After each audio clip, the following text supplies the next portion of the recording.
Dari kelompok 1 dan 2 yang beranggotakan saya Sahrul Ramadan Madani, saya Rindiani, saya Tiara Sutakarin, saya Nur Intan, saya Rifda Tunisa, saya Sofia, saya Intan Aulia, saya Agustina, saya Yuta Kawati, saya Elfrieni. Saya Abdullah Muda. Kami akan melakukan wawancara pada komisi sekian dan terima kasih. Bye. Assalamualaikum warahmatullahi wabarakatuh. Selamat siang. Pertama-tama kami mengucapkan terima kasih kepada Bapak dari Komisi Pemilihan Umum KPU yang telah bersedia meluangkan waktu untuk menerima dan menjawab pertanyaan kami. Tujuan dari wawancara ini adalah untuk mendapatkan informasi yang lebih mendalam mengenai peran dan tanggung jawab KPU dalam penyelenggaraan pemilu serta tantangan yang dihadapi dalam menjaga integritas dan kelancaran proses demokrasi di Indonesia. Assalamualaikum warahmatullahi wabarakatuh. Tadi rekan-rekan saya dari KPU, terus Pak dan Mas Haris, kemudian adik-adik dari Fakultas Ekonomi, Prodi Akuntansi ya, dari Gunadarma. Jadi untuk mata kuliah apa? Politik, sosial, politik ya. Yang pertama saya mengucapkan terima kasih karena atas kedatangan adik-adik semua. Nah, kalau nama saya Sahrul Muharid, panggilannya Arif. Kebetulan di sini mengambil di divisi hukum dan pengawasan. Nah, kebetulan kalau Mas Haris nanti terkait dengan pendidikan pemilih, Pak Mikran teknis berarti kan bisa kita sering atau atas pertanyaan yang tadi dikirim dia. Jadi luar biasa terima kasih atas kedatangan kalian semua. Jadi memang sebagai mahasiswa seperti ini harus tahu lapangan. Kalau cuma batas kuliah kita di dalam kampus itu kan itu kayak kita di SMA kan gitu. Kemudian kalau jadi mahasiswa tuh berani. Berani artinya ngomong depan harus biasa gitu. Ada dulunya kayak Pak Mikran gitu. Ya. Masih hujan loh soalnya. Oke, itu perkenalan dari saya ya. Nanti bisa terima lagi biar dilanjut sama Mas Haris. Terima kasih. Assalamualaikum warahmatullahi wabarakatuh. Terima kasih Mas Chris selaku pimpinan rapat. Assalamualaikum warahmatullahi wabarakatuh. Nama saya Muhammad Misran. Saya anggota KPU Kabupaten Pesisir Utara yang mengambil divisi teknis dan penyelenggaraan. Di KPU saya periode kedua, kalau Mas Arif itu baru dari pertama mereka. Periode kedua dan terakhir saya di KPU karena maksimal anggota KPU Kabupaten Kota, provinsi maupun RI itu maksimal 2 periode. Saya tinggal di Silkar juga di kilometer 2 YT 08 di saya di Kota. Terima kasih adik-adik sudah mau melaksanakan tugas dari dosen pengampunya untuk datang kemari, dan mohon maaf ketika Ibu Yuna yang rasanya kurang berkenan, supaya tidak terlalu kaku pertemuannya, karena saya yakin adik-adik juga mengharap jawaban yang bisa menghasilkan jawaban untuk menyelesaikan tugas dari dosen pengampu. Kalau saya tanya-tanya tadi dari mana, karena kami sering keliling, khawatir suatu saat kami ada singgah di mana atau ketemu, ya silakan berusaha. Jangan khawatir kalau saya datang malam-malam kosnya, enggak. Tidak perlu. Kalau keluarga saya sudah punya istri, 3 orang anak. Salah dari mana? Maka kan kalau ketemu yang agak lumayan dikit, biasanya aku hujan. Tapi karena di sini sudah ada di semua, seumuran dengan saya semua, ya saya bilang kalau saya sudah punya istri dan 3 orang. Istri baru 1. Anak sudah 3. Anak sudah 3. Mungkin itu Mas Haris. Terima kasih. Assalamualaikum warahmatullahi wabarakatuh. Waalaikumsalam warahmatullahi wabarakatuh.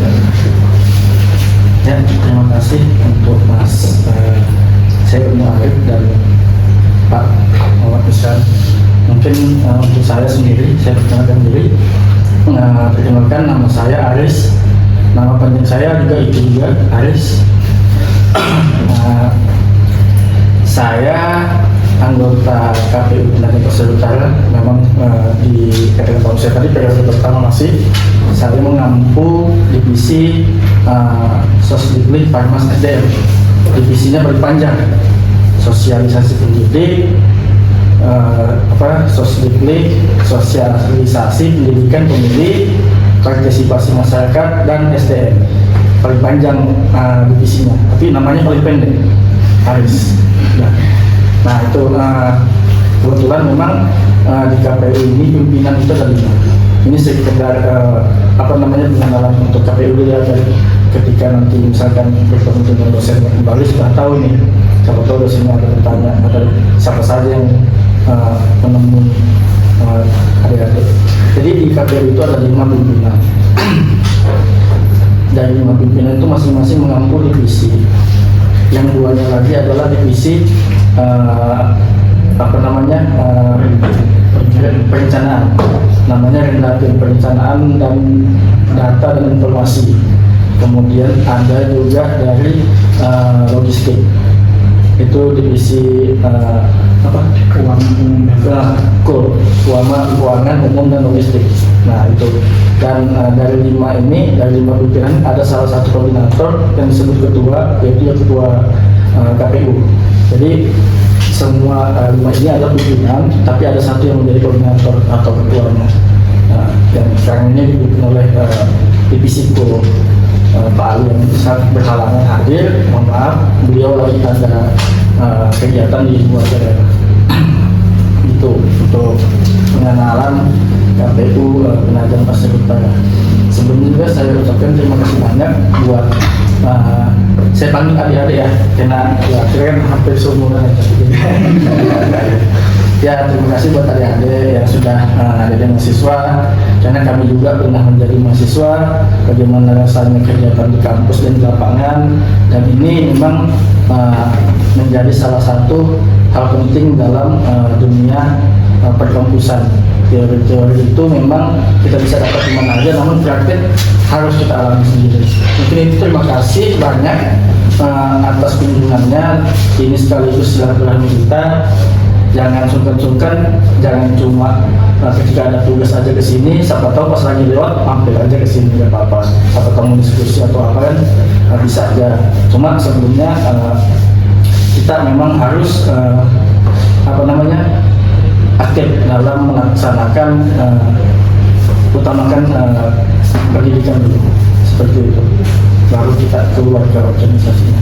Mungkin itu aja. Mungkin ada yang mau ini disampaikan dari teman-teman mahasiswa, gimana? Dengan itu Pak, kami memulai sesi wawancara ini dengan beberapa pertanyaan. Ya.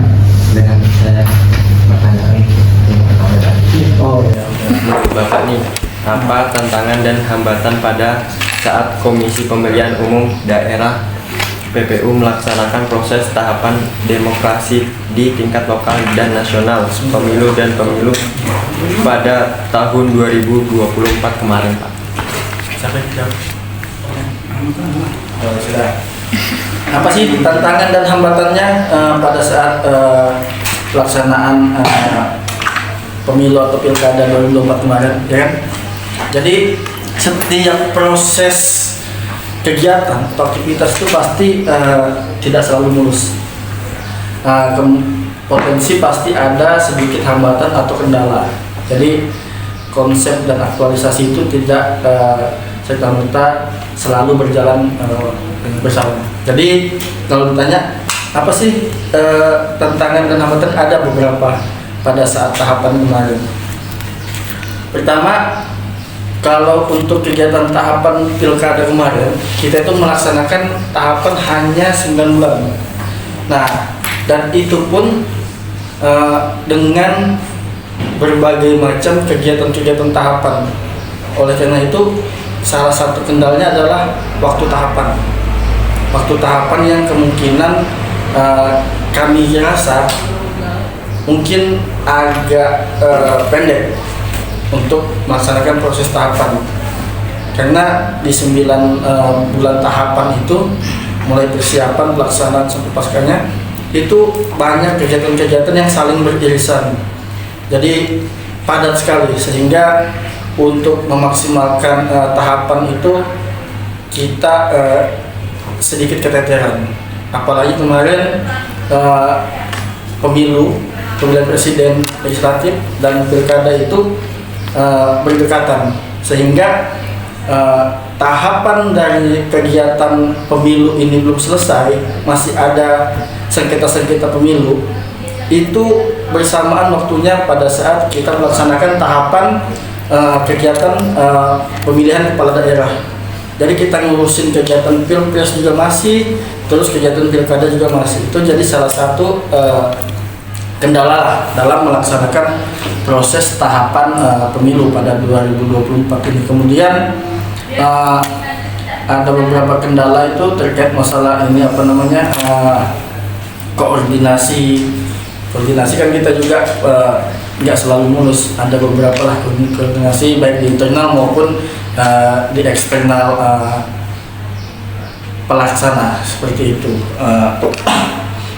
Ada yang tambahkan Pak? Ada yang tambahkan kendala-kendalanya? Kalau kendala hambatan itu banyak ya, salah satunya sikap apatis masyarakat pemilih pada proses tahapan pemilu. Makanya kita partisipasi itu meskipun di Kalimantan Timur PPU tertinggi, tapi belum pernah menyentuh angka 85%. Karena kita yang mencoba mencerdaskan masyarakat dengan pentingnya proses demokrasi juga berhadapan dengan sekelompok orang atau sekelompok kecil organisasi yang apatis terhadap demokrasi, yang mereka mencoba mengaburkan pentingnya demokrasi di kehidupan berbangsa dan bernegara maupun di tingkat lokal daerah. Jadi tantangannya itu, bahwa kita juga menghadapi hoax-hoax yang menyampaikan bahwa nggak penting itu demokrasi, nggak penting itu pemilu. Karena kalau siapapun pemimpinnya, siapapun anggota dewannya, hidup kita juga begitu juga yang kita harus kita hambatannya seperti itu. Yang kedua terkait sumber daya manusia. Kami bersyukur ketika ada kampus Gunadarma berdiri di Penajam Pasir Utara, minimal membantu pemerintah daerah dan untuk urusan demokrasi membantu KPU Penajam Pasir Utara sedikit memberikan pemahaman kepada mahasiswa dan pegawai di Gunadarmanya bahwa demokrasi pemilu itu penting. Karena demokrasi dan pemilu itu kan dilaksanakan rutin 5 tahun sekali. Itu menjadi terjaminnya pergantian atau pergeseran kepemimpinan di tingkat nasional maupun daerah. Dan itu legal dan pertarungan yang legal dan sah di pemilu sebagai proses dari demokrasi.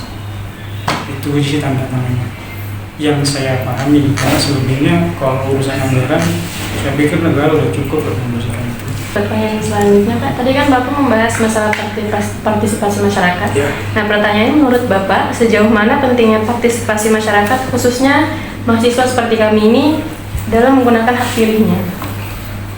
Ya,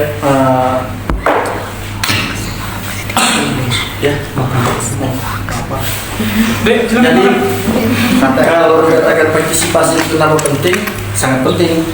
Tidak ada partisipasi tidak ada pemilih lagi. Nah, jadi kenapa kemudian yang diusahakan itu adalah meningkatkan partisipasi, karena partisipasi itu menjadi tolak ukur sukses atau tidaknya demokrasi di daerah kita ataupun nasional. Nah, makanya kami di KPU sendiri itu gencar melakukan kegiatan-kegiatan sosialisasi untuk meningkatkan partisipasi kepada masyarakat. Nah, seberapa penting sih untuk mahasiswa? Sangat penting sekali juga, karena mahasiswa adalah salah satu agen of change, agen perubahan, agen of control, pengontrol sosial. Jadi kawan-kawan itu punya peran penting dalam mencerdaskan atau memberikan kesadaran kepada masyarakat bahwa demokrasi itu sangat menentukan masa depan kita. Bukan masa depan bangsa lagi, masa depan kita pribadi. Contoh saja ketika kebijakan-kebijakan yang ada saat ini itu hasil dari partisipasi atau pilihan-pilihan oleh masyarakat sendiri.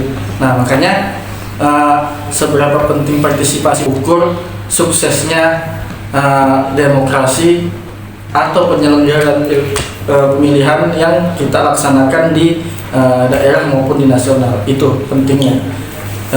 Mungkin ada yang ditambahkan, Pak Seul? Yang mungkin soal partisipasi nih ya, seperti yang saya tanya sama Pak Aris, Mas Aris tadi, ya itu sangat penting. Apalagi adik-adik mahasiswa ini kan hidup di lingkungan masyarakat akademis ya. Kalau udah di kampus namanya Sivitas Akademika. Jadi ya harapannya bisa menjadi contoh, bisa memberikan contoh pada masyarakat terkait partisipasi pada pemilihan, kan begitu. Ketika banyak orang apatis karena mungkin nggak nyoblos karena saya nggak kenal atau nggak nyoblos karena nggak dikasih uang, itu kan harus kita lawannya seperti itu. Jadi dasarnya nyoblos itu kan karena memang sudah jadi kewajiban hak warga negara untuk memberikan hak pilihnya pada saat pemilihan itu. Jadi penting ya. Jadi artinya adanya kampus ini ya bisa membantu untuk meningkatkan angka partisipasi pemilih itu sendiri. Itu dari saya sih. Gimana? Pak Misran. Coba. Kalau kamunya penting nggak sih partisipasi dalam hak pilih, penggunaan hak pilih gitu? Karena kalau partisipasi ini kan kalau bicara pemilu, mestinya diikut di sejak awal ikut dibahas itu partisipasi aktif tidak hanya pada saat penggunaan hak pilih atau penggunaan hak suara, tapi sejak awal ketika penyusunan daftar pemilih. Banyak masyarakat awam yang abai terhadap pentingnya proses penyusunan daftar pemilih. Kenapa ini penting? Karena yang punya hak pilih itu yang terdaftar dalam daftar pemilih tetap, daftar pemilih tambahan, dan daftar pemilih khusus. Artinya dia punya identitas diri misalnya. Hari ini Penajam Pasir Utara masih ada kurang lebih angka 4 ribuan warga Penajam Pasir Utara yang harusnya sudah wajib punya KTPL tapi belum melakukan perekaman. Harusnya kembali ke situ. Kita minimal mereka sudah melakukan perekaman KTP elektronik untuk bisa menentukan dan bisa mengambil kebijakan dalam proses demokrasi. Terus kenapa juga hak partisipasi menjadi penting? Karena kita juga butuh legitimasi atas hasil pemilu yang dilaksanakan setiap 5 tahun sekali. Misalkan jumlah penduduknya Indonesia kan 200 juta lebih, DPT-nya kemarin hampir 200 juta. Tapi kalau yang menggunakan hak pilih cuma 10 juta kan kita diketahui sama dunia internasional.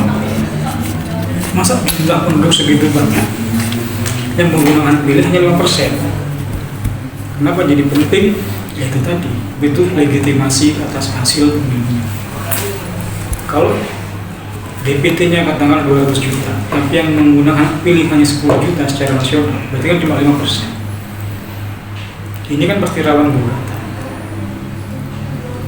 Itu pentingnya, salah satu hal pentingnya penggunaan partisipasi dalam hak pilih. Kemudian selain partisipasi dalam hak pilih ada juga partisipasi aktif masyarakat. Nanti adanya kita kembali ke dunia kerja atau di lingkungan kehidupan sosial sehari-harinya, nanti pasti juga akan bertemu dengan namanya proses demokrasi yang ada di lingkungan masing-masing.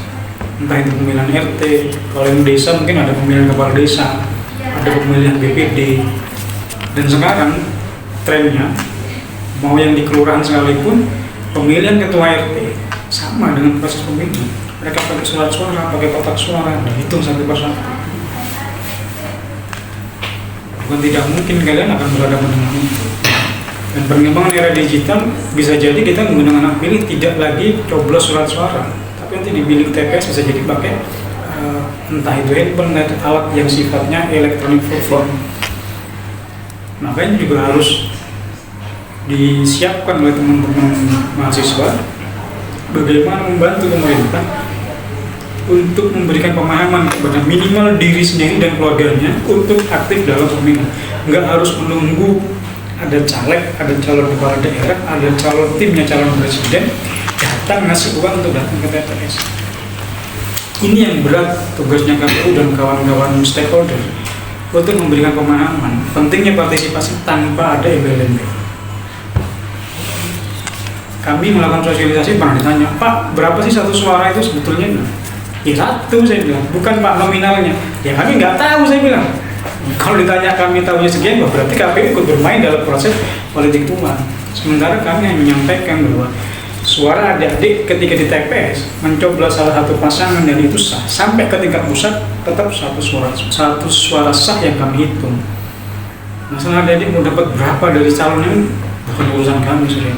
Dan saya berharap nanti ke depannya walaupun tidak jadi penyelenggara, hanya jadi pemilih yang aktif, harapan kami dari KPU ketika menentukan pilihannya jangan melihat hadiahnya, jangan melihat iming-imingnya, jangan melihat janji atau amplop yang diberikan oleh calon. Pastikan program yang dilihat dan semua kebijakan-kebijakan apapun itu, terutama di dunia pendidikan, semua adalah kebijakan-kebijakan politik. Contoh sekarang ini ada di Kalimantan Timur gratis pol, itu kan kebijakan politik gubernur yang terpilih. Meskipun nggak tahu dapat kebijakan gratis pol pada nggak tahu saya. Ada yang dapat? Dan ngurus. Kayaknya bulan Dharma masuk itu. Ada beberapa kampus di Kalimantan Timur yang masuk di program kebijakannya gubernur yang baru gratis pol. Mungkin itu sih kenapa pentingnya partisipasi pemilu. Kita butuh legitimasi atas hasil pemilu yang dilaksanakan.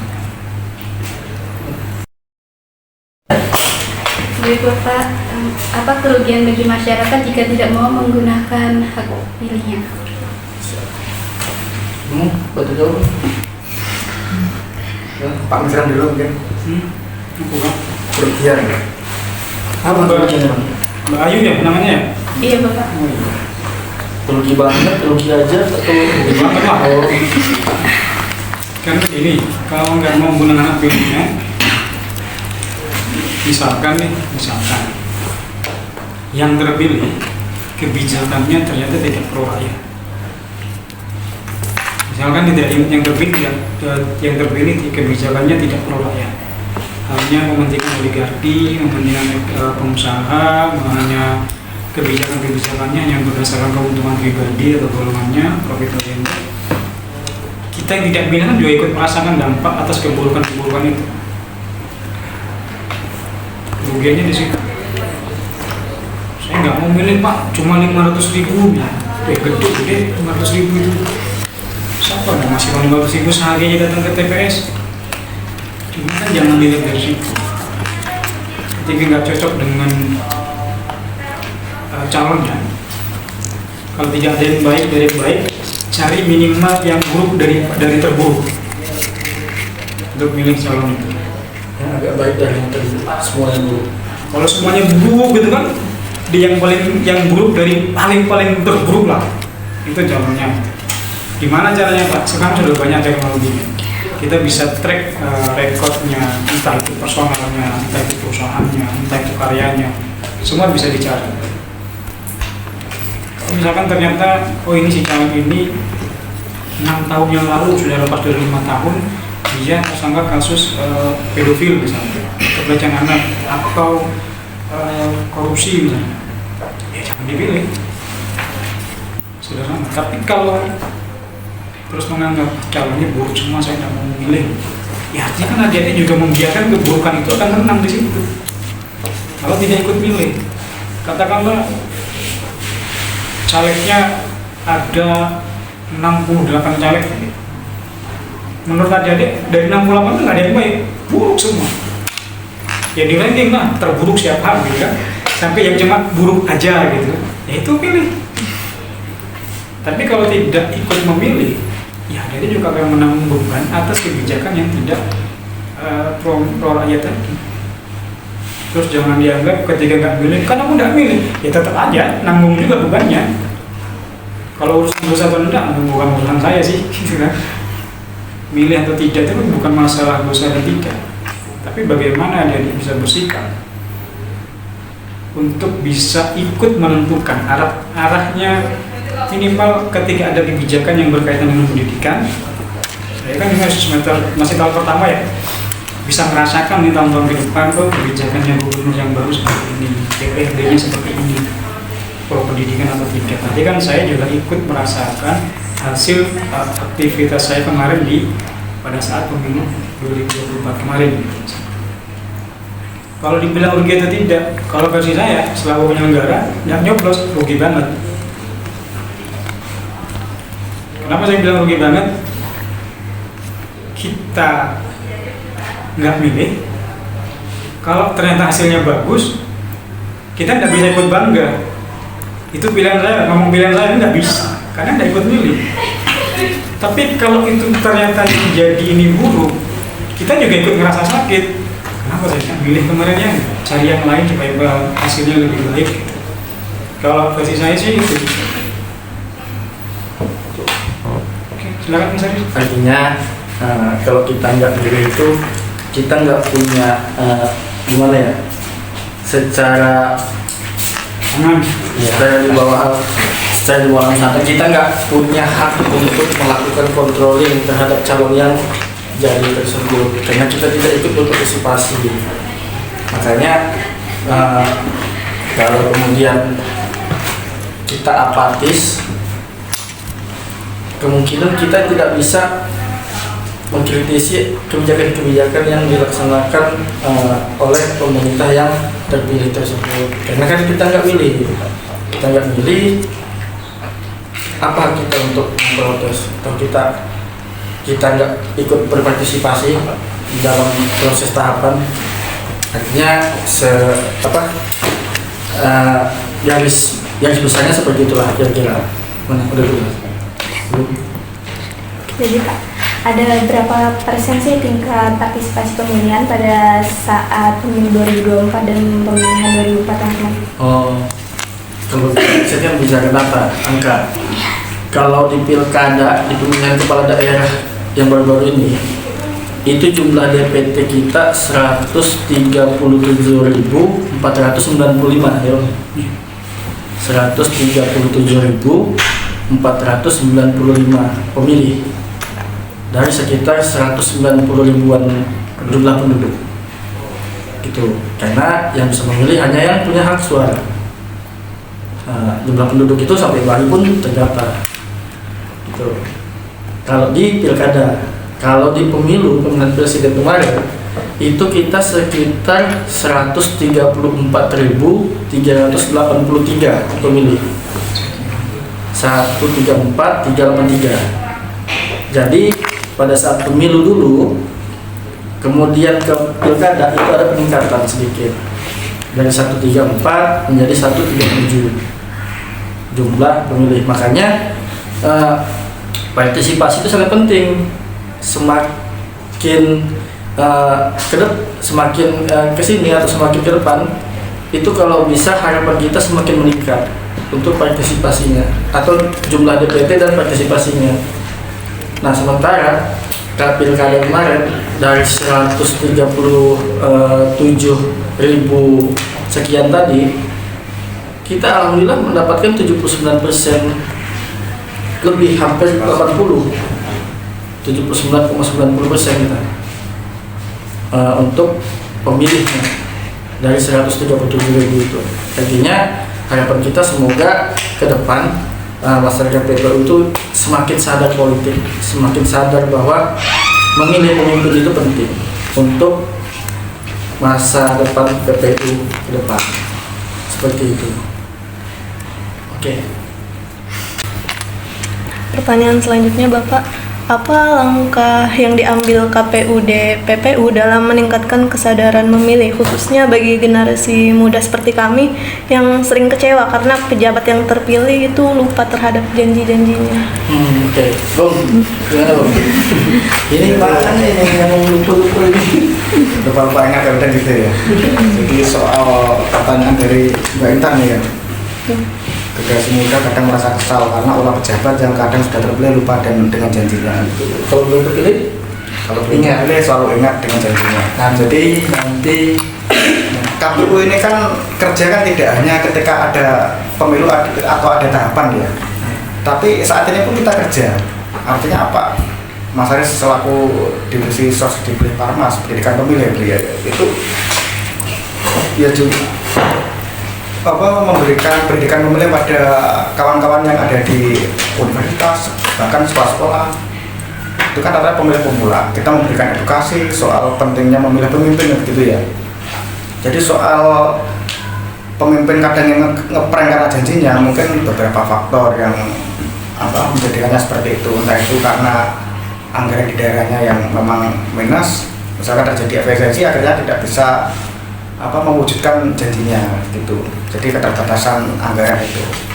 Kalau nggak gitu mungkin karena yang bersangkutan sudah keluar banyak, karena masyarakat pun kalau nggak dikasih uang nggak mau datang ke TPS, akhirnya motivasi pemimpin kadang-kadang keluar daripada janji atau real yang seharusnya sebagai seorang pemimpin, akhirnya terjadi korupsi gitu.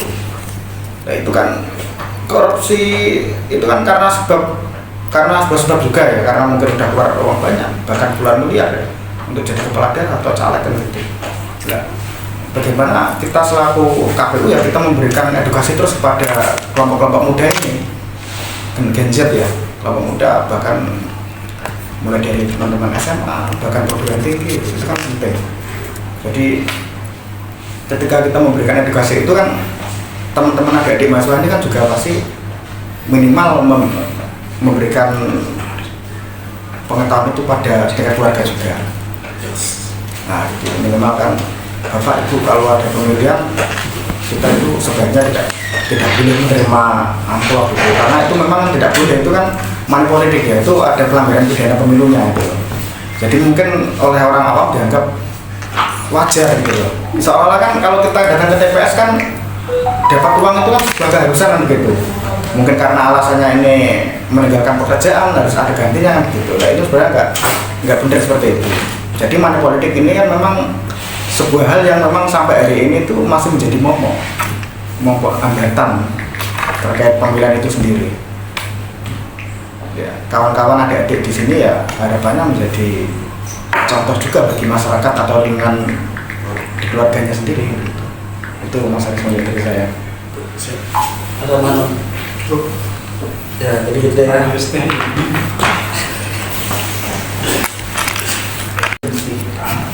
jadi gitu ya, terkait masalah. Jadi bukan trend sih, bukan namanya. Itu sebetulnya kalau di masyarakat dia menganggap itu janji, padahal itu adalah program. Jadi saya tidak mewajarkan sih, hanya saja memang mungkin mereka memiliki alasan tersendiri, misalnya tadi kayak keterbatasan anggaran atau apa. Makanya itu langkah kami di KPU itu memberikan pendidikan politik atau memberikan kesadaran politik kepada masyarakat bahwa masyarakat sudah memilih, teman-teman generasi muda sudah memilih, waktunya teman-teman generasi muda melakukan controlling terhadap pemerintah tersebut agar apa yang dijanjikan, apa yang diprogramkan itu tercapai. Fungsi controlling kita sebetulnya yang lebih penting untuk untuk mendapatkan target dari janji-janji atau program-program yang diberikan oleh para calon-calon kepala daerah yang terpilih seperti itu. Jadi fungsi controlling sebetulnya. Langkah kita melakukan, kami nggak boleh, KPU nggak punya hak untuk menagih janjinya kepala daerah yang terpilih atau pimpinan yang terpilih, nggak punya hak. Kita cuma bisa memberikan edukasi. KPU memberikan edukasi ke masyarakat, ke generasi muda, ke pemilih pemula ataupun ke kampus-kampus. Itu kita memberikan pendidikan politik, kesadaran politik bahwasanya udah selesai tahapan pilkada, sudah dilantik pimpinannya. Tujuan kita apalagi? Controlling.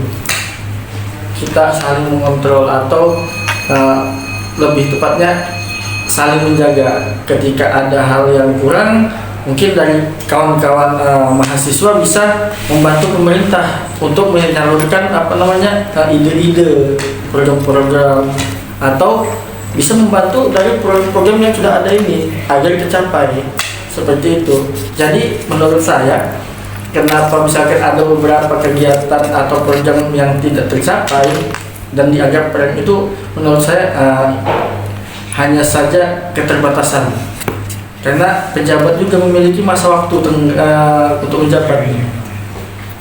Dengan sekian banyak program dengan masa waktu jabatan 5 tahun, apakah dapat? Ketika tidak, mungkin bisa dilanjutkan ke ada namanya periode kedua. Nah, itu controlling kita di situ sebetulnya yang perlu. Fungsi-fungsi kita itu si agent of control itu yang dijalankan. Ada support dari teman-teman yang ikut membantu program-program pemerintah melalui jalur kampusnya bisa, banyak kok, jalur organisasinya bisa, seperti itu mungkin. Pakai tulisan bisa. Pakai tulisan juga bisa. Banyak kok metode-metode untuk membantu pemerintah dalam menjalankan program-programnya. Seperti itu, karena kalian punya hak untuk mengkontrol, karena kalian memilih, wajib mengontrol. Ketika Anda sudah memilih dan lepas tangan, itu namanya lagi dari tanggung jawab juga. Saya memilih pemimpin ini dan terpilih, ya saya wajib kontrol pemimpin saya. Ketika itu berjalan sesuai dengan jalurnya, apresiasi. Ketika dianggap keluar daripada jalurnya, dibantu, bantu sumbang ide atau bantu dengan menyalurkan konsep-konsep program baru seperti itu agar lebih tepat sasaran. Begitu. Menurut Bapak, seberapa masif Komisi Pemilihan Umum Daerah Raja Pasir Utara dalam mengajak masyarakat untuk menggunakan hak pilihnya? Masuk banget kan. Selama tahapan itu menjadi suatu keniscayaan, fardu ain, wajib. Itu mengajak masyarakat untuk menggunakan hak pilih itu bukan lagi hukumnya sunnah atau mubah, sudah wajib. Nah, cuma kan logikanya analogi gini, Tuhan nyuruh kita sholat aja itu wajib, belum tentu dilaksanakan. Nah, tinggal kesadaran dari masyarakat sendiri. Kita punya tugas untuk selalu melakukan ajakan melalui apa? Kami punya program sosialisasi. Sosialisasi itu sosialisasi pendidikan pemilih, sosialisasi ke calon pemilih. Kita punya, mau itu ke pemilih pemula, pemilih muda seperti kawan-kawan, ke ormas-ormas. Kita sudah lakukan ke kaum perempuan, ke kawan-kawan kita di kaum disabilitas, itu kita laksanakan semua. Bahkan kami kan ke sekolah-sekolah juga mengajak atau mensosialisasikan pemilihan kepala daerah yang ada di sini. Contohnya, kami di KPU melakukan kegiatan sosialisasi tidak hanya secara langsung saja, secara daring juga kita laksanakan melalui media-media kami. Kami punya IG, Instagram, kami punya Facebook, kami juga punya website. Situ juga salah satu metode yang kami anggap cukup efektif lah untuk mengajak masyarakat, karena era digital ini kan 5 menit tak pegang HP kan pusing. Nah, kalau bisa cek sambil pegang HP. Nah itu, jadi metode-metode kita selain kita sosialisasi langsung, kita juga melakukannya lewat media daring, media internet, seperti itu cara mengajaknya. Sekarang udah suruh follow IG-nya nggak? Jangan lupa like and subscribe. Jangan lupa apa namanya di follow ya. Follow ya. KPU. Nanti kami upload nih. Nanti saya minta PPUG-nya upload untuk teman-teman ini saya minta dan share. Saya minta sama Pak Rijal Ya kan kami cek yang like postingan ini siapa. Kalau dari 11 orang ini tidak ada yang like di situ, dan bilang kurangi nilainya jadi 1. Kalau like dapat poin 1, kalau komen dapat poin 3.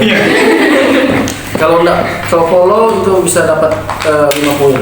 Kalau tidak sama sekali diskualifikasi. Nggak sampai.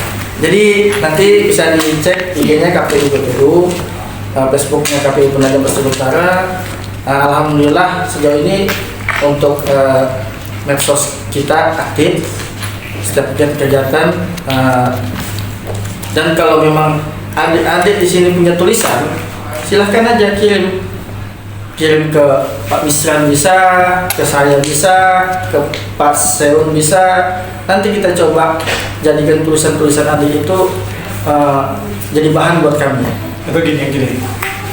Nanti kan setelah ini kan berkelompok nih. Iya, Bang. Kelompok 1 dan 2. Oh, dapat tugas kelompok lagi. Bikin rangkuman dari hasil pertemuan ini ke kami. Nanti hasil rangkuman itu kirim ke kami. Iya. Kirim juga ke kami. Nanti enak bisa nge-reply sama Pak Rijal. Tuh. Bagus, mantap mahasiswanya. Dapat lagi poin 3. Nah, ya. Tapi kalau nggak ada masuk rangkuman pertemuan hari ini, Diskualifikasi lagi. pun Pak Rijal. Berangkat lagi ya. Kalau saya ulang.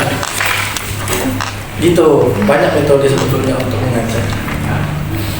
Tapi jangan memaksa. Mengajak itu jangan memaksa. Mengajak itu ya mengimbau. Jangan nanti kekerasan. Gitu. Oke. Baik, Pak. Pertanyaan selanjutnya, apakah ada perbedaan pada momen pelaksanaan yang dilakukan KPUD dalam pelaksanaan Pilkada 2018 dengan tahun 2020, Pak? Penyelenggaranya 2018 Pak Bisa mengalami enggak, belum ada kami periode sebelumnya yang beliau ini yang 1, 2, 3 itu ketua sama yang divisi teknis sama yang divisi hukum. Nah itu yang penyelenggara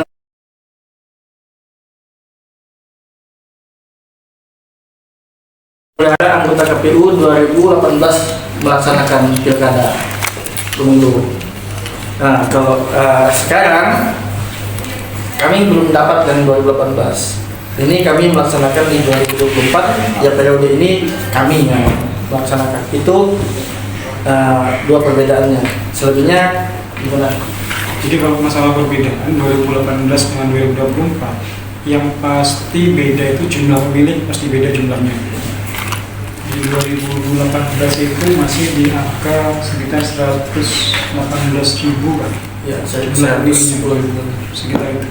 Nah, kalau artinya kan yang dikelola, jumlah surat suara yang dikelola kan 118.000 sekian tambah 2,5% di tiap TPS. Nah, kami di 2024 itu kan 137.495 dengan jumlah TPS kemarin 224 ya. 2024 di 4 kecamatan. Kalau di 2018 jumlah TPS-nya di bawah 200 rasanya, karena jumlah penduduk berpengaruh terhadap pembentukan TPS. Otomatis beban kerjanya berbeda. Pasangan calon di 2018 itu ada 3 pasangan calon. Kemudian di 2024 ada 4 pasangan calon. Dan kami harus mengatur jadwal kampanyenya dari 4 paslon di 4 kecamatan supaya tidak bertabrakan.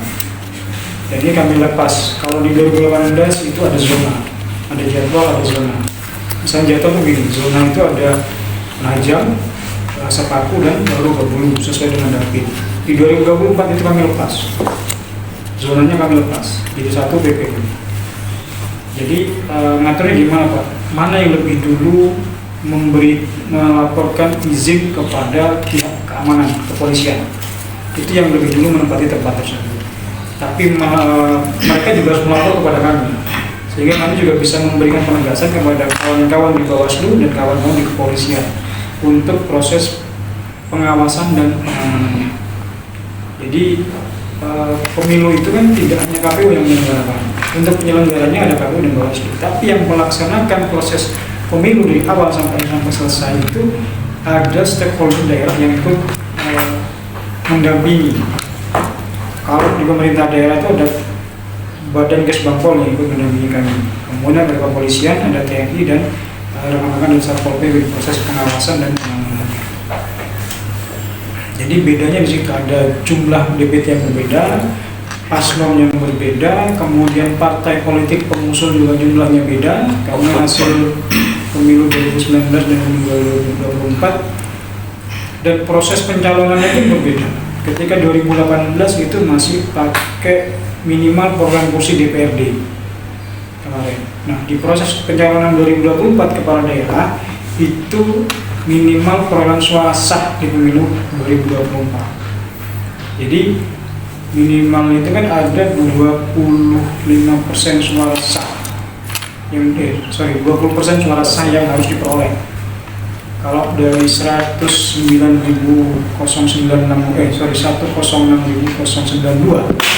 itu ketemunya di angka sekitar 20.000 sekian. Jadi dari suara sah itu kemarin kalau dihitung konfigurasinya memungkinkan untuk ada 5 pasangan calon, tapi ternyata di pendaftaran hanya ada 4 pasangan calon.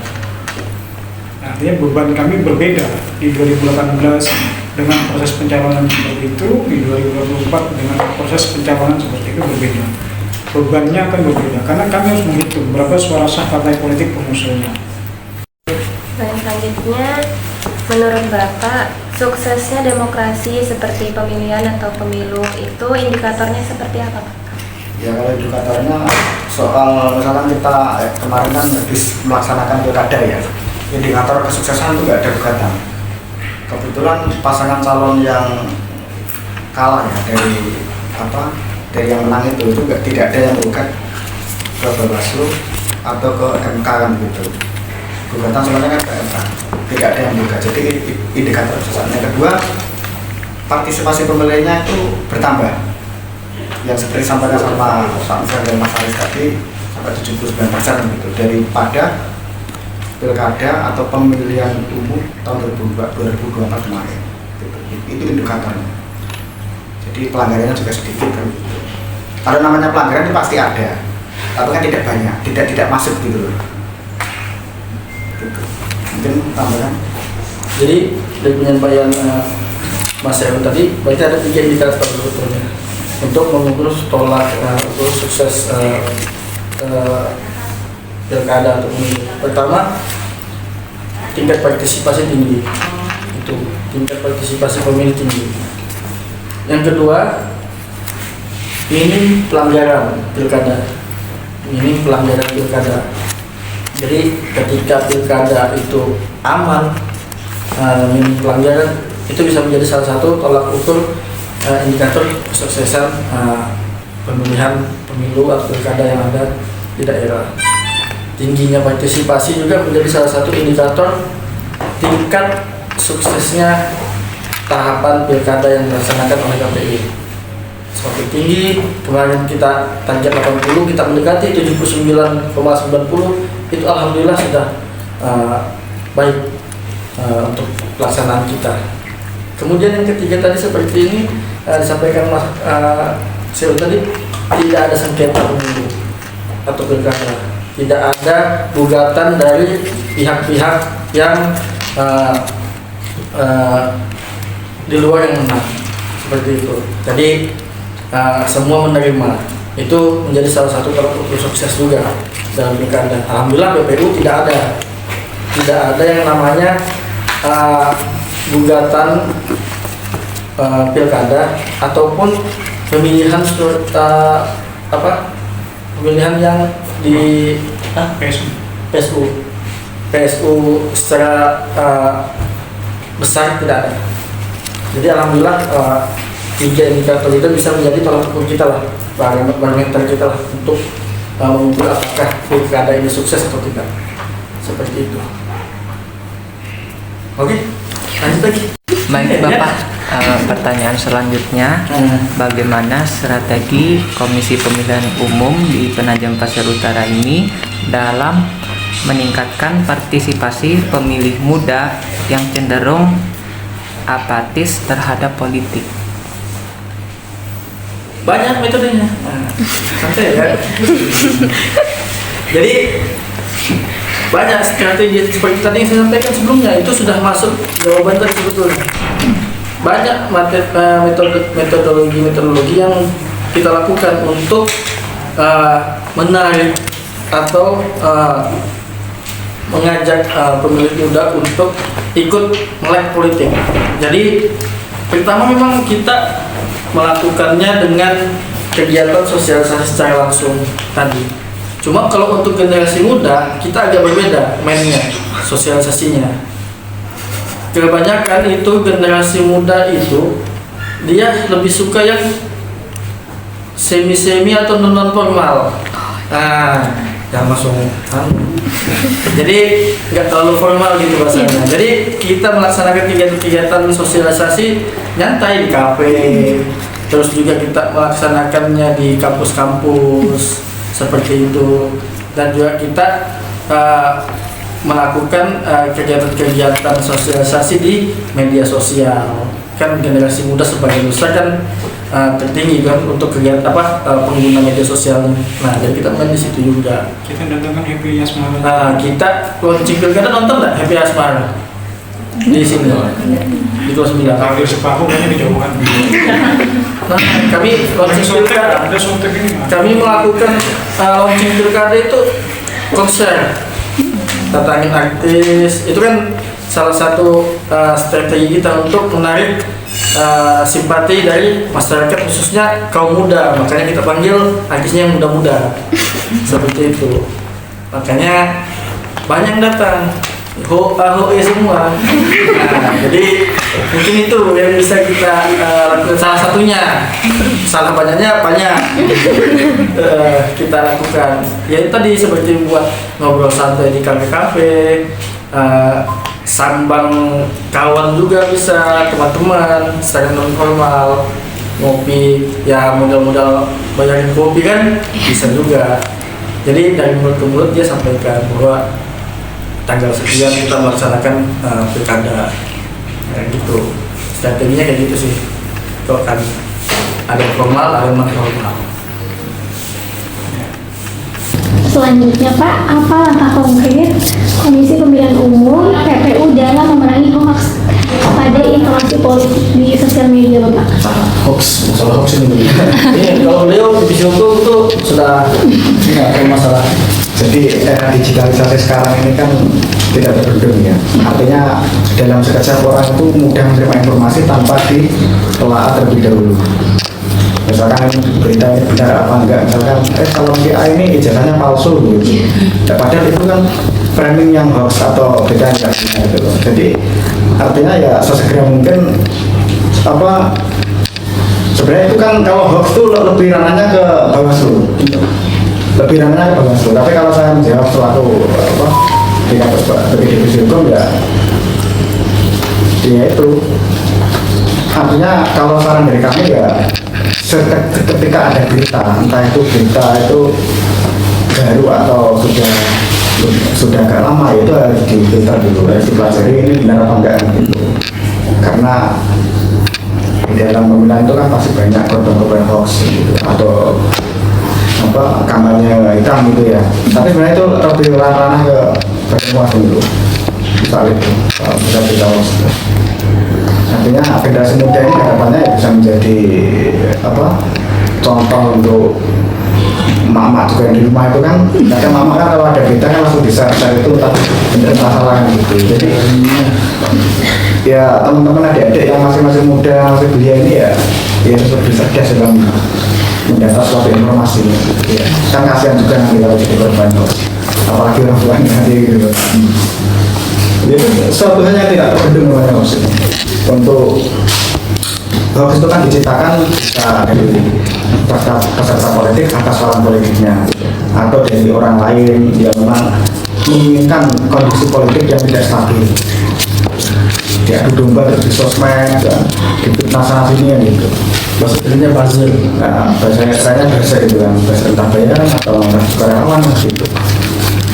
bahaya ya, karena hoax itu termasuk dalam pidana elektronik ya, jadi itu masuk ke pidana umum saya itu. Orang yang melakukan hoax itu sudah dilaporkan atas berita-berita yang tidak benar gitu. Jadi kita harus bisa edukasi minimal diri kita sendiri. Jangan mudah kita untuk men-share informasi yang belum tentu kebenarannya. Kita lihat dulu sumbernya jelas enggak gitu. Informasi itu yang jelas kan harus ada sumber. Misalkan informasi ini dari KPU, berarti sumbernya jelas gitu. Kalau nggak ada sumbernya, ini kan informasi yang tidak bisa dipertanggungjawabkan. Kira-kira seperti itu. Kita perangi hoax dari diri kita sendiri, kita edukasi diri kita sendiri, dan kita edukasi keluarga dan masyarakat secara umum gitu. Semuanya kan punya IG atau Facebook kan gitu ya. Itulah.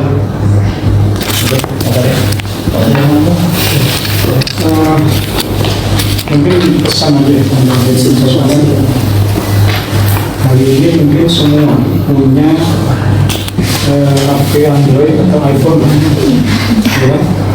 Bisa dibilang ini, kalau saya bisa dibilang ini sering buat karena kemana-mana pun saya bawa, kecuali kalau saya bawa. Artinya ketika mau tidur malam pun meskipun tidak sehat untuk kesehatan mata, kadang saya masih main handphone, masih berarti jam baru tidur. Dan ini bisa jadi pusat atau sumber kesuksesan kita, bisa jadi sumber malapetaka kita. Karena sudah ada korban, bukan korban salah satu korban kami, misalnya di Kabupaten Kota, yang juga jadi sumber akhirnya rusak karirnya di negara handphone. Saya ketika di periode sebelumnya, saya dikasihnya sama dengan Mas Aris sebelum saya dari pertama. Ketika saya melakukan sosialisasi ke sekolah-sekolah, saya ingat di suatu juga saya menyampaikan, karena saya mau sumbernya itu lupa itu, sama aja lupa begini. Saya bilang, ada handphone, saya juga menyampaikan handphone saya juga jadi cerita kedua, saya juga mau saya bilang. Bagaimana cara kita mengurangi hoax? Saya bilang, gunakan prinsip saring sebelum sharing. Saling sebelum sharing. Bahwa hoax di pemilu tidak hanya menyasar antar peserta pemilu. Kami lembaga penyelenggara pemilu pun tidak luput dari sasaran hoax. Kalau 2019 itu ada hoax yang mengatakan di Jakarta ada 7 juta surat suara yang dapat tercoblos dalam konten yang Tanjung Priok. KPU jajaran mulai dari pusat sampai tingkat daerah sampai ke bawah, bahkan sampai tingkat desa kelurahan BPS waktu itu diinstruksikan menyampaikan bahwa itu tidak benar. Berita klarifikasi dari KPU itu kami share semua ke teman-teman di bawah. Minimal sampaikan ke keluarganya petugas penyelenggaraan itu. Kalau di tingkat kelurahan ada 3 petugas. BPS ada 2 orang, kemudian ada sekretariat. Minimal 5 orang ini bisa memahami dulu bahwa berita terkait 7 juta surat yang tercoblos itu tidak benar, bahwa klarifikasi sudah ada. Itu nanti kami minta mereka untuk menyebarkan kepada setelah jadi mereka di 6 orang ke keluarga juga, kemudian keluarga besar, sehingga kami bisa menangkal proses hoax yang menyerang lembaga KPU. Kemudian seingat saya disuatu juga menyampaikan bahwa ketika kawan-kawan menerima berita apapun itu saja, apapun itu berita apapun itu yang sumbernya tidak jelas, cek dulu kebenaran sumbernya. Kalau masalah foto kan sering ada foto yang seolah-olah kecelakaannya di PPU korbannya sekian banyak, ternyata itu kejadian di Bekasi 4 tahun yang lalu. Ada di medsos ada Google Image, bisa kita klik itu, kita nanti akan muncul berita yang sama dan gambar berita lain dengan gambar yang sama. Sumbernya dari mana sebenarnya? Beberapa apalagi mak-mak yang sudah fanatik terhadap jadinya bercerita. Nah, itu kan bisa apalagi yang besar orang yang dia kagumi. Sama kan? Tak peduli dia, meskipun suaminya yang dikasih hoax, ya kalau yang ngirimin idolanya dia, bisa itu. Ini kelakuannya, bukan kelakuannya, tidak semua. Dan ada orang yang dan tidak cuma mama, saya pikir karena watak, ini watak masalah. ketika dia sudah senang terhadap sesuatu atau seseorang, dia bisa memutuskan orang itu atau sesuatu itu, sehingga kita apa yang keluar dari situ diberikan orang lain. Contohnya Walid tadi kan banyak jamaahnya ya, ketika sudah memutuskan si Walid tadi, apapun yang diperbuat oleh si Walid, salah pun itu tetap dianggap benar. Kalau katanya Sayyidina Ali, tidak usah mengatakan yang baik tentangmu pada pembenci, dan jangan katakan yang buruk tentangmu kepada orang yang mencintai. Gak akan pernah, karena itu memang ketika orang sudah terkontaminasi oleh senang dan tidak senang, orang akan lupa mencari kebenaran atas manusia. Maka disitu kami di tiap sosialisasi kami sampaikan bahwa pentingnya pemilu dan pentingnya mencari sumber informasi yang benar. Tapi ini ada ini pintar-pintar semua main digital, main sosial media. Kalau saya meskipun HP begitu, tapi tahunya cuma telepon, WA, enggak. Kalau saya tahu begini pas tadi, beliau yang ngajarin, karena kan mantan wartawan beliau. Gimana cara meng-cross-check sumber asal berita yang benar atau sumber asal beritanya dari mana. Itu penting. Karena PPU juga pernah jadi korban hoax itu 2016.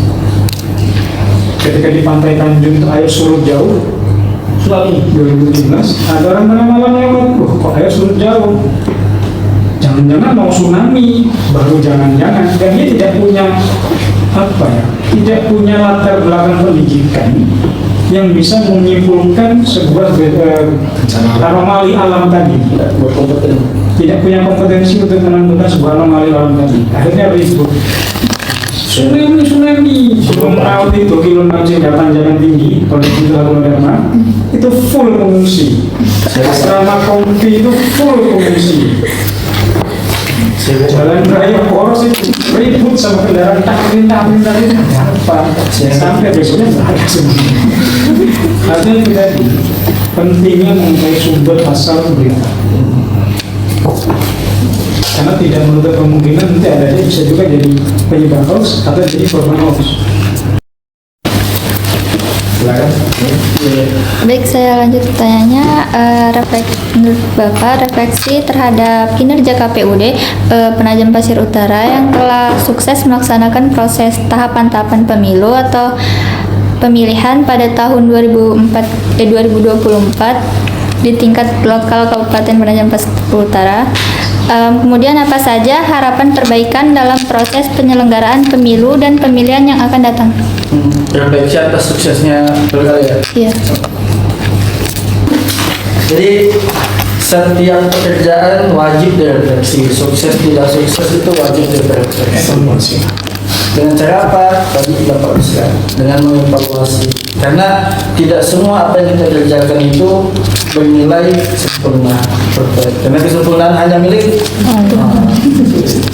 Jadi tetap kita harus evaluasi dari sekian tahapan yang kita jalani, mulai dari pendaftaran sampai pencoblosan sampai penetapan, kita evaluasi mana yang kurang, itu yang kita perbaiki.